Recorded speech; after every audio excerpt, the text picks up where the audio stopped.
Hello everyone, and welcome back to our IELTS Writing series. Today, we're talking about something that can be super frustrating.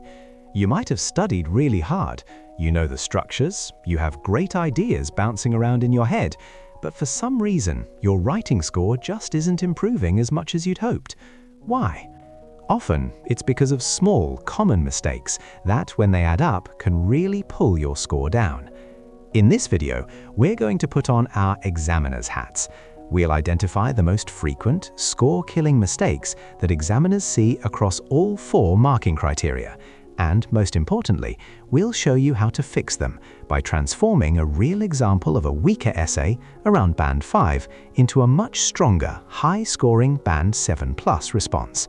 Let's get started and learn how to avoid these common pitfalls.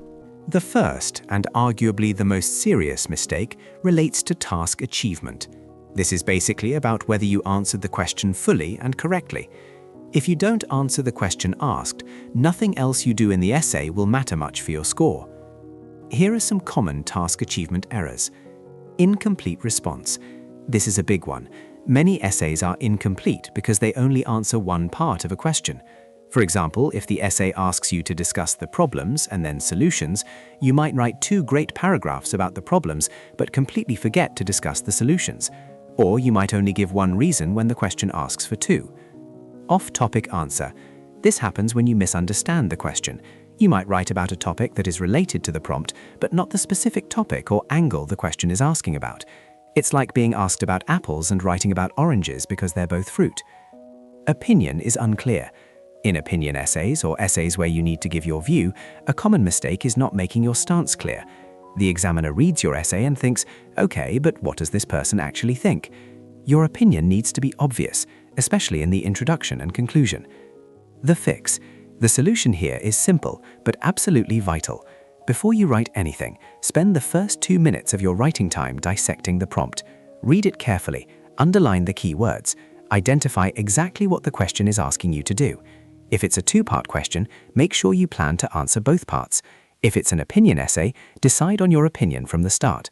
Knowing exactly what you need to do before you write is the key to good task achievement. Next up are mistakes related to vocabulary, or as IELTS calls it, lexical resource. A very common error here is trying to impress the examiner with fancy words that you don't fully understand the meaning or the correct usage of. It's much better to use a simpler word correctly than to use a complex word incorrectly. Here are some common vocabulary pitfalls. Wrong word choice. Sometimes students use words that sound similar but have different meanings. For instance, confusing economic, relating to the economy, with economical, meaning not wasteful, saving money. Or using effect when you mean effect. This can really confuse your meaning. Spelling errors. These are easy marks to lose. Simple typos in common IELTS topic words like government, environment, technology, or even basic words you use all the time can really hurt your score. Informal language. Remember, Task 2 essays are formal academic writing. This means you must avoid contractions like don't, it's, or can't. You also need to avoid slang words like gonna, wanna, or kids. You should use the full formal versions like do not, it is, cannot, going to, want to, and children. The fix. The solution here involves a few things. Firstly, learn vocabulary in context by reading IELTS-style articles, not just memorizing lists of words. This helps you understand how words are used naturally. Secondly, create a personal spelling checklist of words you often get wrong and practice them. And thirdly, always maintain a formal tone throughout your essay. Keep your language precise and academic. Grammar mistakes are another major area where students lose marks. Errors in grammar can not only make your writing seem less accurate, but can also make it hard for the examiner to understand your meaning. Let's look at some common grammar pitfalls. Tense inconsistency. This happens when you start a sentence or a thought in one tense, like the present, and then switch to another tense, like the past, without a logical reason. For example, the government introduces new policies and this helped reduce pollution. The switch from introduces, present, to helped, past, is inconsistent. Sentence fragments. This is a big one and very common. A sentence fragment is writing an incomplete sentence. The classic example we see is starting a sentence with a subordinating conjunction, like although, because, or while, and then putting a full stop. For example, although technology has many benefits, this is not a full sentence. It's a dependent clause and needs to be attached to a main clause. Subject-verb agreement. We mentioned this in accuracy, but it's so common it deserves a highlight. Remember, if your subject is singular, your verb needs to be singular. If your subject is plural, your verb needs to be plural. For example, the number of students are increasing. The subject is number, singular, so it should be the number of students is increasing. The fix. The best way to tackle these grammar issues is to briefly review your basic grammar rules. When you proofread, read your sentences aloud. This helps you to hear if they sound complete and correct. Also, focus your proofreading specifically on the types of errors you know you tend to make. Finally, let's talk about flow. Coherence and cohesion issues make your essay feel like a collection of random sentences rather than a unified, logical argument. If the examiner can't follow your ideas, your score will suffer. The most obvious mistake here is poor paragraphing. This can mean writing one giant, overwhelming paragraph, or it can mean having paragraphs that don't have a clear main idea. They jump around between topics. Another big issue is a lack of linking between your sentences and paragraphs.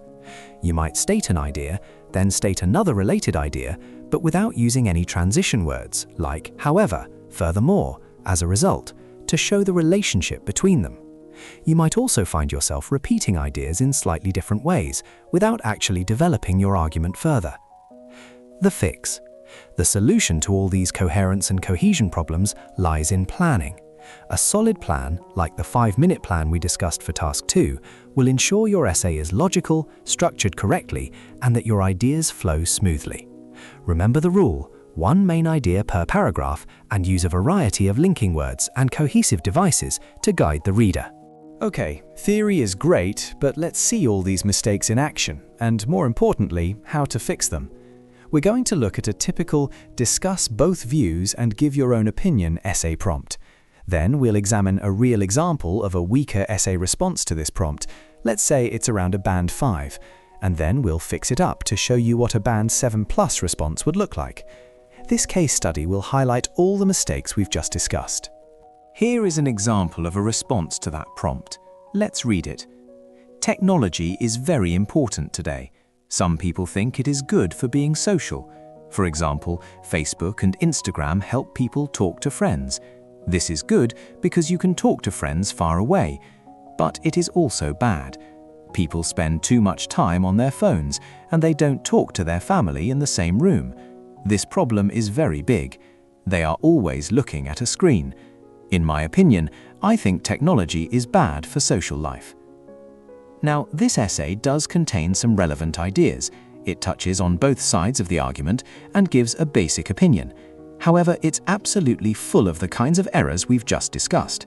This essay would struggle to get more than a band 5 for task achievement, vocabulary, grammar, and cohesion and coherence. Let's break down exactly why it's a band 5. Let's break down the specific mistakes in that band 5 essay. Coherence. The most obvious problem is structure. It's one giant paragraph. There's no clear division of ideas. It lacks paragraphs, which means it lacks clear structure and focus. Vocabulary. Right from the start, there's a spelling mistake, technology instead of technology. It overuses simple words like good and bad repeatedly. It uses the informal contraction don't instead of do not. It also repeats the word problem and people unnecessarily. Grammar. The sentences are very simple. There's a lack of grammatical range. We see lots of subject plus verb plus object structures. For example, this is good. People spend too much time. They are always looking. It doesn't use any complex sentences or varied structures.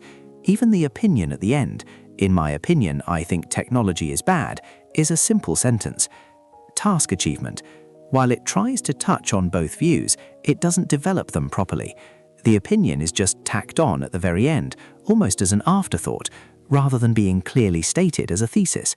It doesn't fully discuss both sides in a balanced way. Cohesion. There are almost no linking words to connect the contrasting ideas. It jumps from the positive aspect, "this is good because," straight to the negative aspect, "but it is also bad," without any transition words like "however" or "on the other hand." This is a classic example of an essay that has some ideas but fails on all the key marking criteria. Now, let's fix it. And here is the rewrite. Look at this Band 7+ response. Notice the immediate difference in presentation and clarity. Structure. It's organized into 4 clear paragraphs: an introduction, 2 body paragraphs, 1 for each view, and a conclusion. Task achievement. It directly addresses the prompt, discusses both views, 1 in each body paragraph, and clearly states the writer's opinion in the introduction and conclusion. Coherence and cohesion. It starts with a clear topic sentence in the intro and each body paragraph. It uses linking words like "on the one hand," for instance, "however," and "in conclusion," therefore, to guide the reader smoothly through the argument. Vocabulary. The vocabulary is much more sophisticated and precise. Contentious issue. Fosters greater connectivity. Assert. Profound isolation. Undeniably. Geographical boundaries. Beneficial. Detrimental. Absorbed in their devices. Erosion of face-to-face interaction. Diminish the quality. Net loss of social cohesion. Grammar. The sentences are more varied and complex. We see relative clauses, which fosters, and more sophisticated sentence structures. The grammar is accurate. This is a textbook example of a Band 7+ response, directly addressing the question with a clear structure, appropriate vocabulary, accurate grammar, and excellent coherence and cohesion. It fixes all the major mistakes from the Band 5 version. So, to avoid these common score-killing mistakes and move towards that Band 7+ band score, use this 4-point checklist before you finish your test. Think of it as your pre-flight check for your essay. 1. Task achievement. Ask yourself, did I answer every part of the question? Did I address all the requirements? 2. Coherence and cohesion. Ask yourself, is my essay logically structured? Do my paragraphs have clear ideas? Are my sentences linked smoothly with transition words and other devices?